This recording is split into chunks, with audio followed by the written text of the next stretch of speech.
आपका स्वागत है और न्यूज 19 की एक और खास और बड़ी पड़ताल लेकर मैं आपके साथ हाजिर हूं। इस बार मामला नगर निगम ग्रेटर से जुड़ा हुआ है, जहां पर मानसरोवर जोन में अवैध तरीके से एक बिल्डिंग का निर्माण किया जा रहा है। दरअसल न्यू सांगा रोड का ये मामला है, जहां पर रेड लाइट पर SFS नाम से एक कॉलोनी पड़ती है। उस कॉलोनी के बिल्कुल सिरे पर यानी कि कोने पर प्लॉट नंबर 1/1 पर बहुमंजिला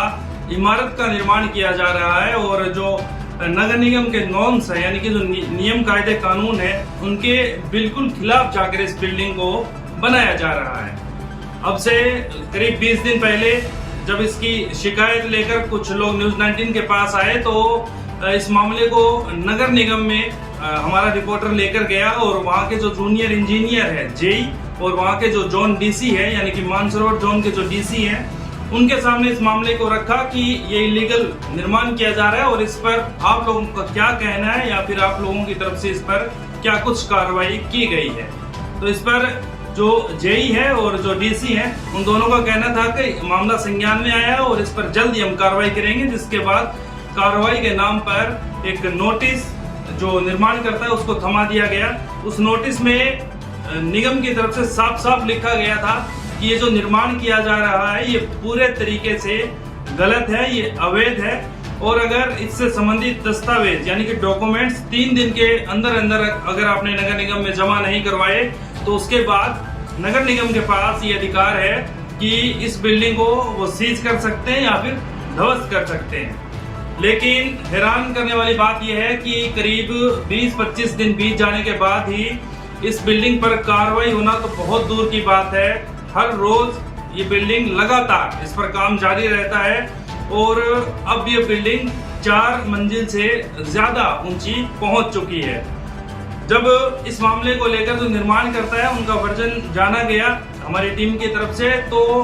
उन्होंने जो बात कही, जो बड़े आरोप लगाए वो बड़े ही हैरान करने वाले थे। उनका कहना था कि क्या आपको लगता है कि बिना नगर निगम के कर्मचारियों के यानी नीचे से लेकर ऊपर तक जितने भी कर्मचारी अधिकारी हैं मानसरोवर जोन में, क्या बिना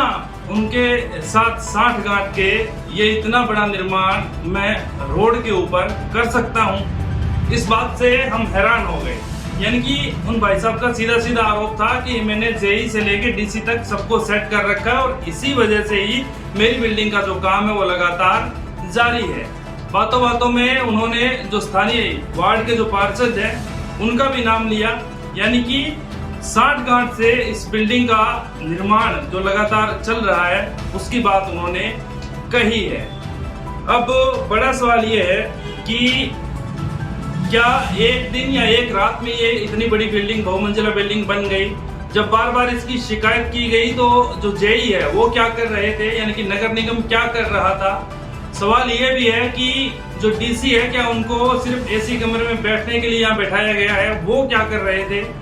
जब खुद एक पत्रकार की दी हुई शिकायत के ऊपर अगर नगर निगम यानी कि उसके कर्मचारी जेई और डीसी कार्रवाई नहीं करते हैं तो जो आम जनता है उनके मुद्दे मसले और उनकी शिकायतों का क्या हाल होता होगा। अब गौर करने वाली बात यह है कि 2 दिन पूर्व इस मामले में जेई की तरफ से ये कहा गया कि काम रुकवा दिया गया है और वहां पर गार्ड की तैनाती कर दी गई है, लेकिन जब न्यूज 19 की टीम मौके पर पहुंची तो वहां पर हमें गार्ड तो नहीं मिला, लेकिन वहां पर काम चलता हुआ लगातार पाया गया। अब इस मामले में गौर करने वाली बात यह है और ये जरूरी भी है कि आपको डीसी और जेई का कैमरे के ऊपर हम वर्जन बताएंगे। गौर करने वाली बात यह है कि क्या अब भी जेई और डीसी को लगता है कि ये बिल्डिंग सही है या फिर इसका निर्माण सही हो रहा है, और अगर सही है भी तो क्या, क्योंकि इससे बिल्कुल सामने लगभग 10-20 मीटर भी नहीं होगा रोड की दूसरी तरफ सीएम का जन सुनवाई ऑफिस है, जहां पर सीएम लोगों की शिकायतें सुनते हैं और उसके बिल्कुल ठीक सामने कोने के ऊपर इतनी बड़ी बहुमंजिला इलीगल तरीके से बिल्डिंग बनाई जा रही है। क्या ये अधिकारियों को नहीं दिखती? क्योंकि सीएम की सुनवाई होती है तो वहां पर तमाम विभागों के अधिकारियों को मौजूद रहना होता है, क्योंकि सीएम साथ के साथ सुनते हैं और साथ के साथ उन तमाम विभागों के कर्मचारी अधिकारी यहाँ तक डीसी एसपी सबको वहां से ये आदेश देते हैं, तो क्या वो अधिकारी वहां इकट्ठे होते हैं, उनको ये बिल्डिंग नहीं दिखती, या फिर महज 1-1.5 किलोमीटर दूर स्थित जो मानसरोवर जोन का ऑफिस है निगम का, उनको ये दिखाई नहीं देती? ये कुछ बड़े सवाल हैं। कोशिश करेंगे कि जल्द ही इस पर जो डीसी हैं जोन के, उनका वर्जन आपको सुनाएंगे, उनका वर्जन लेंगे, और जो जेई है उनका वर्जन भी आपको सुनाएंगे। और अब देखने और गौर करने वाली बात ये होगी कि कितना जल्द इसके ऊपर नगर निगम है वो कार्रवाई करता है। अगर ये बिल्डिंग पूर्ण रूप से गलत है तो इसके सीज की कार्रवाई करता है, या फिर इस बिल्डिंग को ध्वस्तीकरण यानी कि जो नोटिस में लिखा गया था कि या तो सीजर की या फिर ध्वस्तीकरण की कार्रवाई होगी। तो अब ये गौर करने वाली बात है कि इस बिल्डिंग को ध्वस्त किया जाएगा या फिर सीज किया जाएगा। न्यूज़ 19 इसकी अगली अपडेट भी आपको जल्द ही देगा। नमस्कार।